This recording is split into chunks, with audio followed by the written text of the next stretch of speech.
this late in the game. But guess what? Anything can happen in PUBG Mobile. It is called player unknowns for a reason here. The game is not over. Meanwhile, Arab players, they are taking a fight with not just 4am, they're also gliding grenades here. Dante gets knocked out from A1Esports. And guess what? Everyone's got to get out of barn because the circle is going to be pushing towards Digital Athletics here. Prime position for Digital Athletics to take the circle. As you can see, they solidify the compound. But Alpha 7 Mafioso has something to say about that here. He's going to be slowly creeping his way towards Digital Athletics. And despite having the compound here, not a lot to work with here. Not a lot of a potential vision to actually get those kind of advantage here. The only vision they have is towards 4am. And little did they know, there is Alpha 7 creeping behind here. Meanwhile, 4am, they're going to be setting up a couple of smokes here, splitting up the forces. We're seeing her taking the vehicles here. They're going to be setting up Hasaki to try and possibly lurk their way with the vehicle. And on top of that, Silas, he's going to have a loot drop for him, additional cover for him to work with here. And on the kill feed, we do see Hasaki also knocking off towards Leon, towards the northern section of the circle here. Rob Slayers, they are taking some serious heavy fire here. 4am, Hasaki, not too happy with what happened to him, done by Abra Slayers. He's going to reply with a revenge here. Now towards the final 16, 17 alive here. DA Silas, he's got something to say about this here, as DA is still holding in the compound, refused to move, and is Silas playing a little bit cheeky here. Finds a really nice angle, try and pick a fight against 4am. Meanwhile, Sook, the pro shots, they take ASL on in 6th place here, Sir Cloud.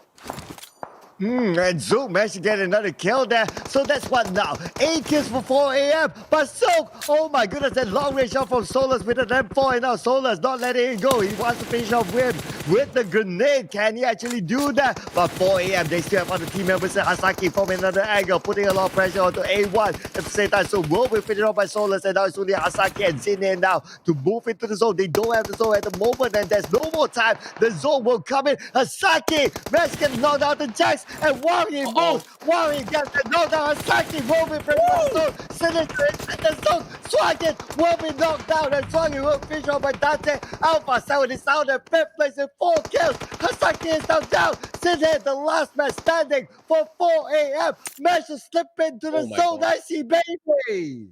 Oh my god, Sing He. That was a close call from Hasaki. He dodged a bullet from Sinister here. Unfortunately to say, Digital Athletics has something in store for them here, because this is the Digital Athletics that we are expecting here. It's been 2 days, but now in the final day, in the final match here, this might be the time for them to shine here, because 4am's got 1 people. Oh boy, he's got 1 as well. And the nades almost takes him out, Silas. He lobs it perfectly here, but despite the changes of the nade here, not going to be enough to take it for Sinher. But now Sinher and Oh Boy going to be sharing it side by side. Are they going to be A-okay? Because as of now, creeping behind is going to be A1Esports here. They have the high ground, they have the advantage, they have the circle, DA. They have to make a decision now.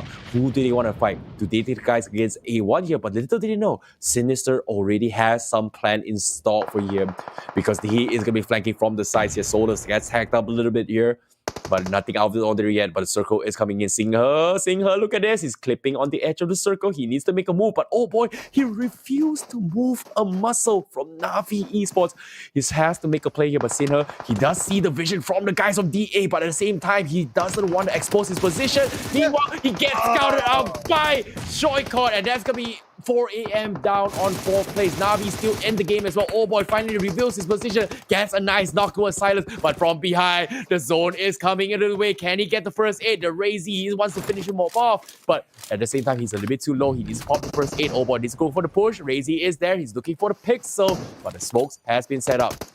Now, lobbing a Kobe in. Razy is going to go for the push. Can he come up on top? The Uzi sprays are coming in. But Razy catches it for the team. But eventually gets taken out by the zone. Navi dowing out on 3rd place. Without it, they will take down DA on top of that. But taking advantage of the situation, it is going to be A1Esports taking the winner chicken dinner. Congratulations, A1 Esports getting 12 kills and winner chicken dinner, A1 Esports. I'm really happy for A1 Esports to actually get the chicken dinner in the PUBG Mobile Global Championship 2020 finals. One thing is because whenever I see A1 Esports, even during the league stages, when there's a player cap on, they always have their national flag behind them, the Bangladeshi flag behind them. And that's just the thing. They have this patriotism running through their veins that that is just a pleasure to watch. And for them to come into the finals here and manage to get a chicken dinner, my goodness, this is a celebration for their nation, celebration for A1Esports. Congratulations to them. Ladies and gentlemen, that was a great play there from A1Esports. And of course, just wants to relive the moment, please do the new moments, the highlights from the previous round.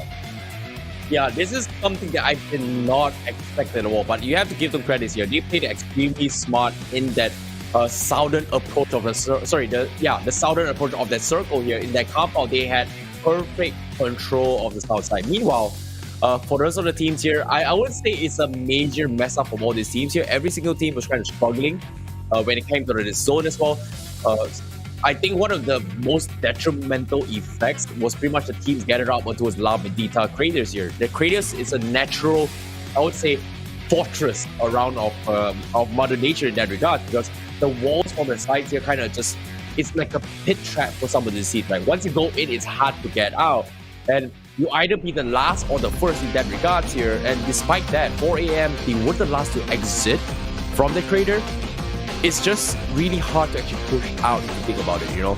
Despite all that, you know, it was a valiant attempt coming from Sinha and Hasaki. They managed to crop into the top 4, but the biggest threat was none other than A1, you know.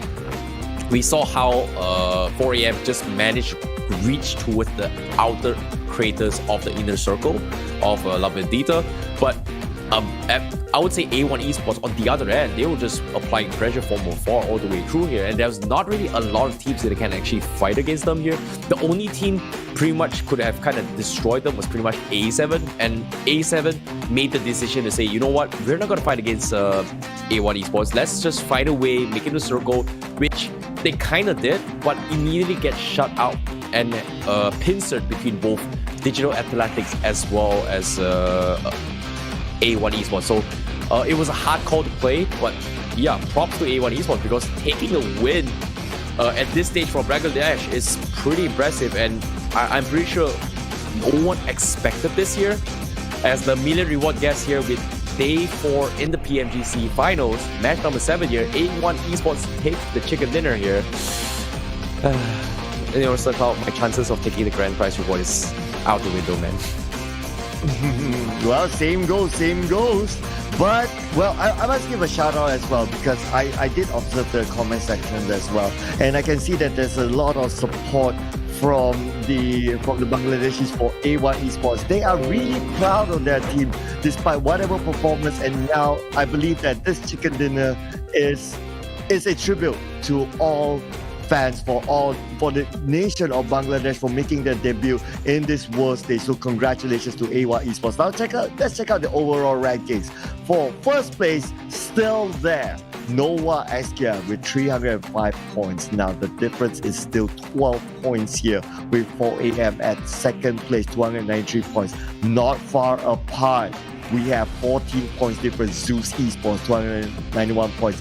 We are still down to the last game here, ladies and gentlemen, for these top 3 teams who will be the champion. At 4th place, we have Bicatron Red Aliens, 238 points. It's not going to be possible for them to catch up any further to break into the top 3. Navi at 5th place with 232 points. 6th place, Konina Power. Again, no chicken, no problem. 227 points, still hanging strong to the first half of the charts. 7th place, Team Secret, 224 points. 8th place goes to KDA Class Digital Athletics with 221 points. Yeah, and coming towards the second half here, we have Team Secret Jade with 194 points. Alpha 7 on 194 here. Not much has changed here. We'll be on the 10th place. RQ Athena. Ooh, they swapped up senior, but unfortunately say the circle was it was really rough on them here. Unfortunately, will get themselves only 4 points in terms of placements as well as kills here, which is pretty unfortunate for them. Footballers will be on the 12th place here with 166 points. Arrowwolf on the 13th place here with 159 points. But A1Esports here, taking the chicken dinner, immediately skyrockets in towards the 14th place here with 144 points. And on the bottom here, we have Abrupt Slayers on 15th, and also PW888 here on the last place.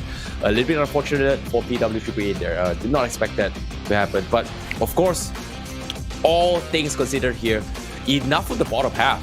let's take a look at the top 3 here, the champion runners, okay?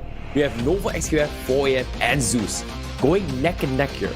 And it's going to be a rough one here because I honestly have no idea who's going to be the champion by the end of today, because either one of these 3 teams might be duking it out in the final match of the PUBG Mobile Global Championships finals. Like, one of this team is going to be the potential king of kings, and I don't know who is it going to be. This is going to be a rough one here, SirCloud, and honestly, you know, it's making me nervous.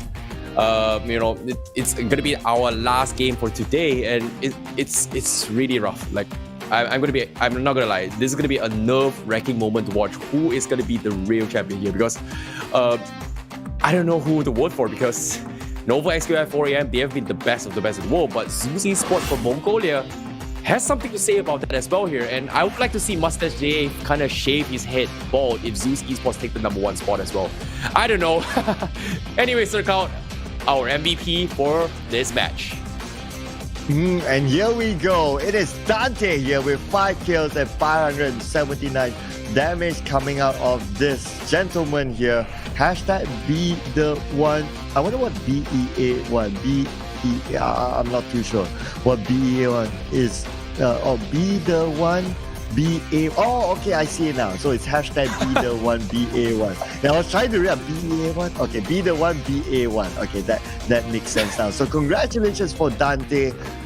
Wow, this guy's coming in from the South Asia qualifiers, coming into it's pretty much the first time that we see a Bangladeshi team actually making it into the world stages, and for them to actually from the league stages coming into the grand finals, man, this is a significant achievement, and I think the nation of Bangladesh will be so proud of their achievement here today.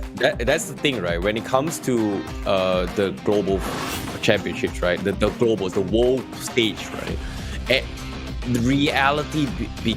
Dreams become reality, and you know, I'm pretty sure be the one is a hashtag that came all the way from PMCO, and now dragging towards this stage here.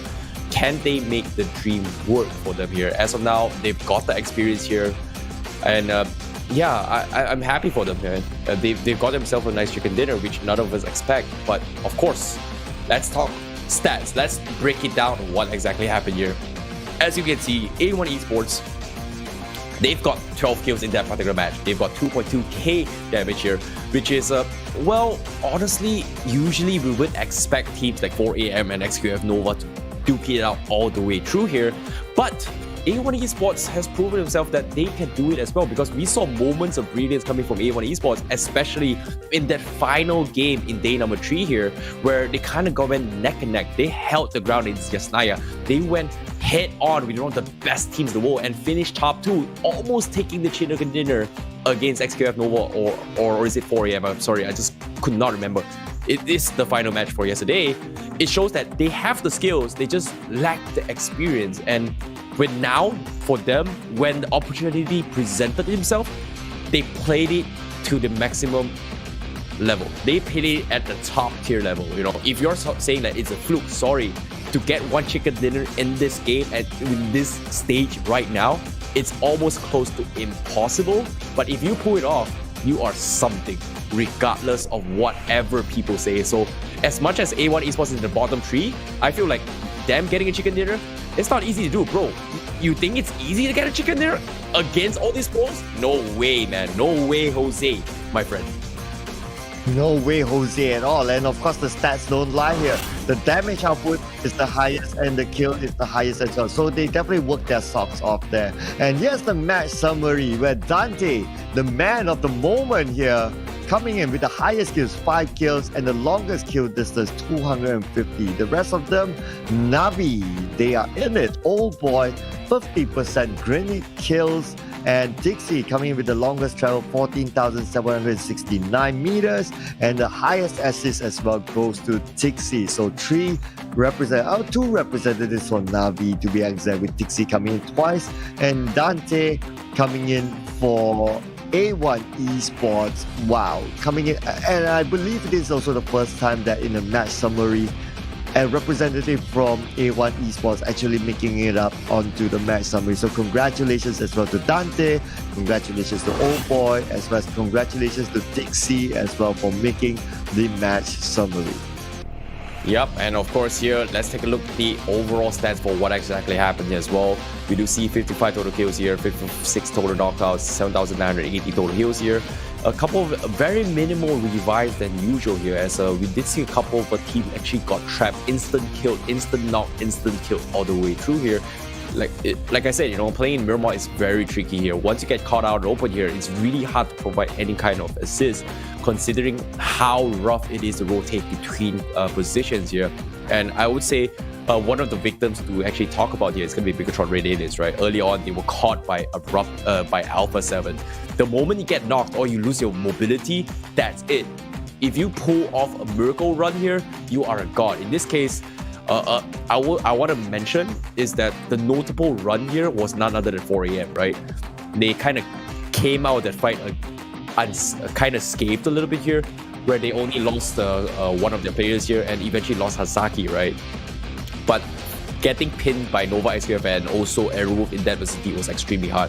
So before getting a bit more details here, this is going to be the recap of the map. We break it down here. Circle will push the east side, nothing out with Doddery. Teams kind of rotate their way through here.